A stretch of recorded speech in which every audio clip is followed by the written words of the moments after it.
फरमान और पता करो मंजीत का सोलापुर दरबार।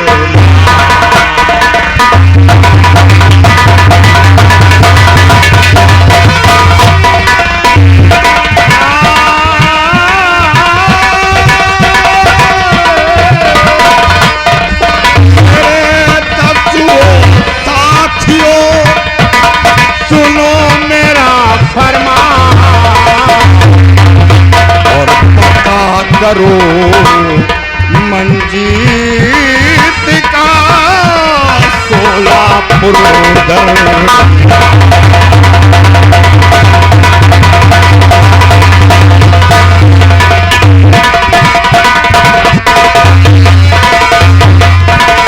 सोलापुर दरम्यान अगर मंजीत नजर आता है तो समझो राका डाकू से खौफ नहीं खा।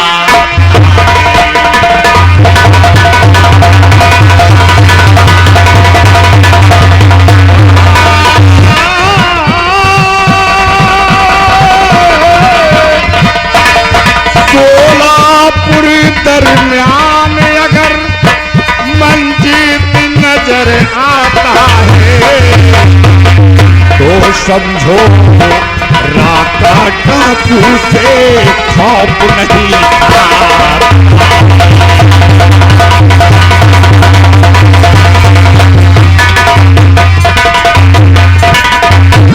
मेरी नजर से बच जाए वो शत्रु न दिखलाता है। मेरी नजर से बच जाए वो शत्रु न दिखलाता है और जिसको दिल से ठान लिया वो बसर न बचता।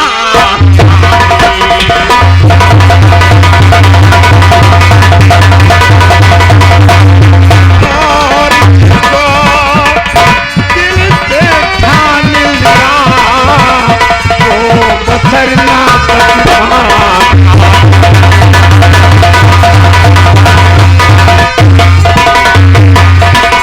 और ना देरी जरा लगाऊं चल कर शीश उतारूं राना के महल में जाऊं और बिना लिए बदला बहना का चैन दिल को।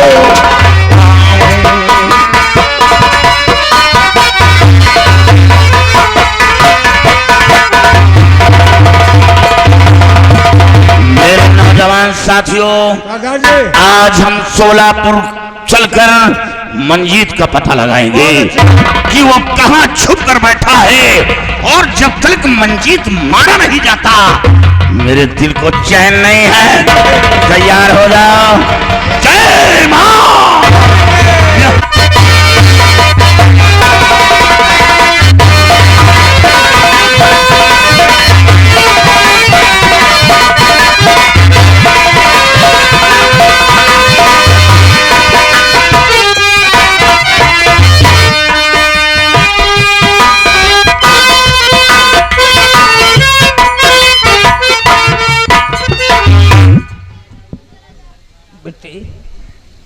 आखिर तू अपने दिल में क्या ठान लिया, क्या चाहता है बोल।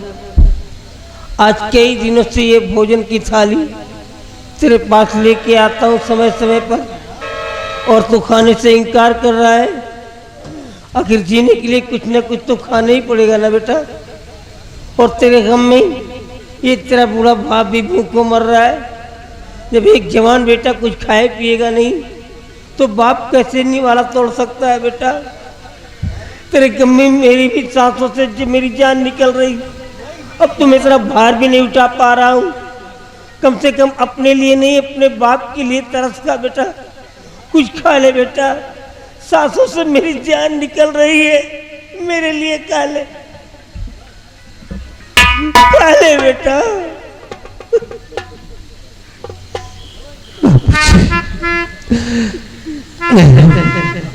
इस शबाहिद की जिंदगी से उब गया हूँ और ये भोजन अब मैं नहीं करूंगा बाबूजी। अगर इसके बदले में आपको देना है कुछ तो अपने हाथों से जहर दे दीजिए। जहर मांगता है? आज याद आई है? बचपन से समझा रहा था बेटा देख गरीबों को परेशान मत कर, लेकिन कभी तूने मेरी बात को नहीं सुना। हमेशा मेरी बात को नजरअंदाज करता रहा, माँ के नक्शे कदम पे चलता रहा, उसी का नतीजा निकल आया ये। सारी जिम्मेदारी खाक में मिला दी तूने और आज जहर मांगता है। अरे पैदा होते ही क्यों नहीं मर गया? ये समझ लेता कि मेरे एक औलाद है ही नहीं। अरे काले क्यों रुला रहा है अपने बाप को? ये गरीब लोग इतने मामूली नहीं होते बेटा जितना कि तू समझ रहा है। ये बेचारे रात दिन मेहनत करते हैं, खून पसीना बहाते हैं, धरती माँ का सीना फाड़ करके अनाज उत्पन्न करते हैं, उसी में देश की भूखमरी मिटती है। गोदाम तो हम जैसे जमींदारों के भरे जाते हैं, लेकिन कर्म करने वाले गरीब होते हैं। कभी सोचा है तूने? लेकिन यही गरीब लोग अगर अपने आप पे आ जाए तो एक ठोकर से अच्छे अच्छे अमीर अमीर जादों के मस्तक से अमीरी की लकीर खींच करके बाहर कर दे में, जैसे कि आज मेरा हाल हो गया है। अरे जमीन पे एग्रीमेंट करा लेने से कोई जमींदार नहीं बन जाता है। जमींदारी गरीबों से चलती है, गरीबों से। क्या करेगा? अरे काले कुछ तो काले बेटा, काले काले बेटा। नहीं पिताजी, सिर्फ आखिरी बार मैं अपने भाई से मिलना चाहता हूँ, मेरे भैया से मिला। कहाँ जाऊँ तेरे भाई को लाने? अब तो मैं चल भी नहीं पा रहा हूँ, कहाँ जाऊँ बता? अब मैं चल नहीं पा रहा बेटा। ठाकुर साहब, जय गोपाल। जसवंत सिंह हो तुम? हाँ, मैं जसवंत सिंह हूँ और ये आपका बेटा मंजीत सिंह। वाह बेटा वाह, ईश्वर ने मेरे को 2 बेटे दिए, लेकिन कोई किसी से कम ना निकला। 2 के दोनों एक ही कैटेगरी के निकल गए। अरे नालायक, ये तो अनपढ़ता।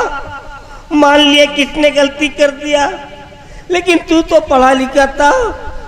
जरा सा भी तूने मेरे बारे में नहीं सोचा और रात के समय मेरे को बेड पे अकेला छोड़ करके चला गया। ये नहीं सोचा कि मेरे बूढ़े बाप का क्या होगा। कैसी औलाद हो तुम लोग मेरी। अरे लानत है जो मैं जिंदा कला देख रहा हूँ तुम्हारी शकल। जाओ बेटा, मर क्यों नहीं गया? जाओ अपने पिताजी के सीने से लगो। मर क्यों नहीं गया?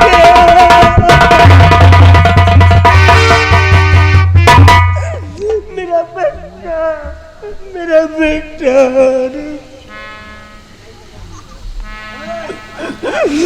कहाँ चला गया था बेटा? कहाँ चला गया था तू? देख, तेरे जाने के बाद यहाँ क्या हुआ मालूम है? राका डाकू आ गया, अपने पूरे गैंग को लेकर के तेरी माँ को मार डाला बेटा। तेरे भाई की क्या हालत कर दी। देख, ये देख, दोनों हाथों को काट दिया। ये यहाँ से भाग गया था, मैं इसे पकड़ करके लाया हूँ। आज 3-4 दिनों से कंटिन्यू भोजन की थाली इसके पास लेके जाता हूँ और कहता हूँ बेटे खा ले, लेकिन ये खाने से रिफ्यूज कर रहा है। बेटा तेरा ये रियल ब्रदर है बेटा, तेरा इल्डर और रियल। अगर तू कहेगा बाबूजी, खिला दे बेटा तू। रका ने जो भी कुछ किया है वो अच्छा किया है। ये क्या बक रहा तू?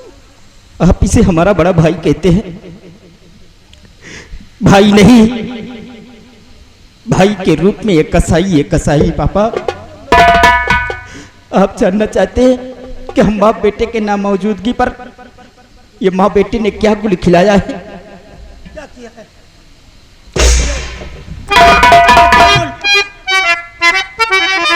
क्या किया है? और ये है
इसने हमारी प्रिया की अस्मत को लूट लिया बाबूजी। चुप हो जा बेटा, चुप हो जा। उसके बावजूद भी इनके दिल को तसल्ली नहीं मिला। ये माँ बेटे मिलकर हमारी प्रिया को मार डाला बाबूजी। उसके बावजूद अपने ही बगीचे के अंदर इन लोगों ने दफन कर दिया। आप कहते हैं ये हमारा बड़ा भाई है। बेटा ये राका डाकू जब गैंग को लेकर के हमारी हवेली पे चढ़ाई किया और सब कुछ तहस नहस कर देने के बाद में लास्ट में जब गन को उठा करके मेरे को मारने के लिए चला तो प्रिया की आत्मा आई थी। राका तो उसके खौफ से भाग खड़ा हुआ। मैंने पूछा कि बेटा क्या हुआ? उसने बताया कि मैं आपकी बहू। मैंने कहा बेटा तुम्हारे साथ ये सब कैसे बरता हुआ, ये सब क्या है, मैं देख रहा हूँ। लेकिन उसने कुछ बतलाया ही नहीं मुझसे। भैया बंद मत करना। बतलाया नहीं, अचानक मैं बेहोश हो गया था। मेरे को पता ही नहीं चला कि वो कहाँ चली गई। ये साला इंसान नहीं हो सकता है, ये साला जानवर है, ये बेसी जानवर है। मार साले कुत्ते को, मार साले।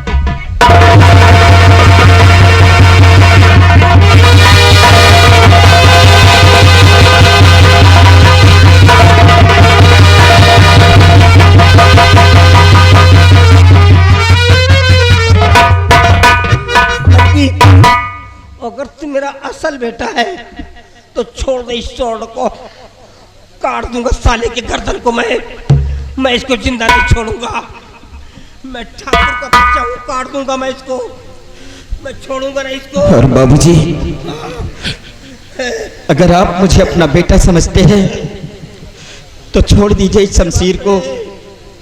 ये कैसा निकला तू रे, जिसने तेरी पत्नी की इज्जत को लूट लिया, मार डाला, बगीचे में ले जाकर के गाड़ दिया, उसकी जान बचा रहा तू। ये तू नहीं बोल रहा, ये तेरे रगों में जमींदार राणा का खून बोल रहा है। ये तेरे रगों में मेरा खून जो दौड़ रहा है, मेरा खून बोल रहा है। राणा का खून कभी इतना गंदा नहीं हो सकता है। बाबूजी ये क्यों ना इतना बड़ा गलत कार्य किया हो, फिर भी ये मेरा भाई है। हम दोनों भाई कभी एक कोख से जन्म नहीं लेंगे बाबूजी।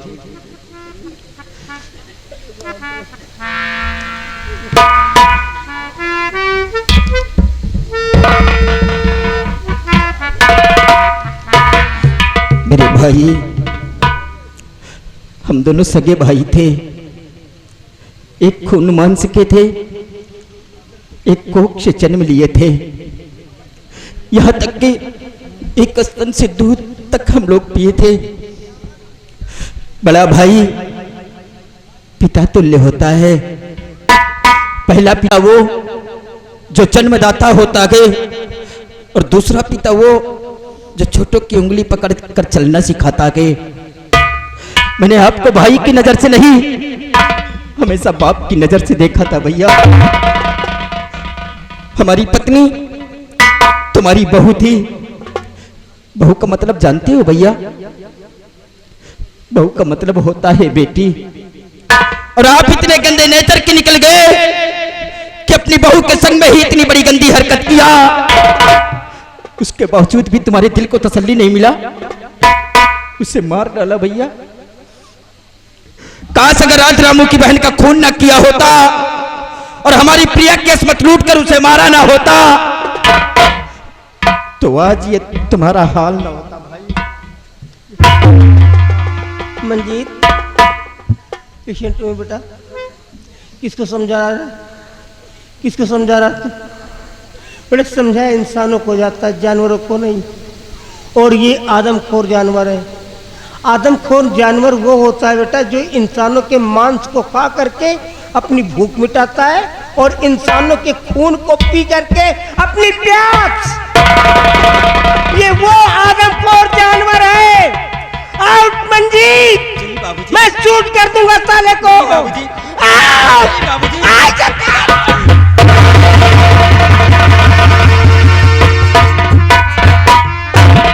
क्यों मार रहे नहीं बाबूजी, मारने नहीं देता इसको। आप किसे मारने जा रहे हैं इसे? जरा एक बार इसकी तरफ नजर डालिए कि इसकी जिंदगी जानवर से भी बदतर हो गई है। अरे जानवर के समक्ष चारा भूसा डाल दो तो मुख से खाकर अपना पेट भर सकता है, लेकिन इस इंसान के समक्ष रोटी का एक टुकड़ा डाल दो तो उठाकर अपने मुख का निवाला नहीं बना सकता। आप ऐसे इंसान को मारकर पाप के भागीदार क्यों बनना चाहते हैं बाबूजी?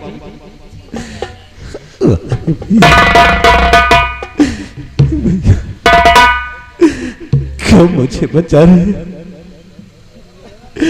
आखिर क्यों ऐसा क्यों कर रहे?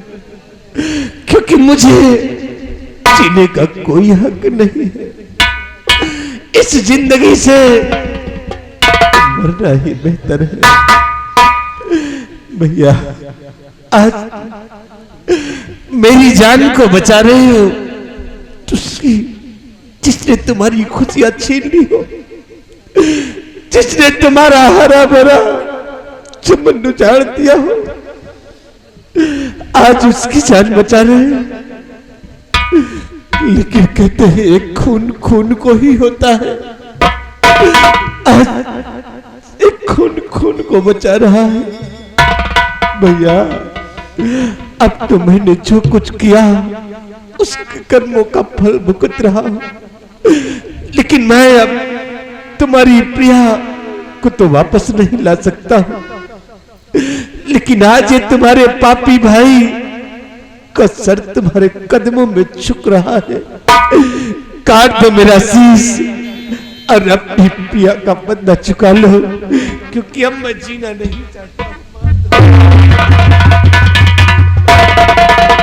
नहीं मेरे भाई, आप हमारे समक्ष अपना शीश झुकाकर आप मेरा अपमान कर रहे हैं। आपकी जगह हमारे पैरों में नहीं, हमारे सीने में है। भैया, आपके समक्ष मुझे अपना शीश झुकाना चाहिए, आपको हमारे समक्ष नहीं। भैया, क्या मुझे जीने का कोई हक नहीं? मैं जीना नहीं चाहता हूँ। नहीं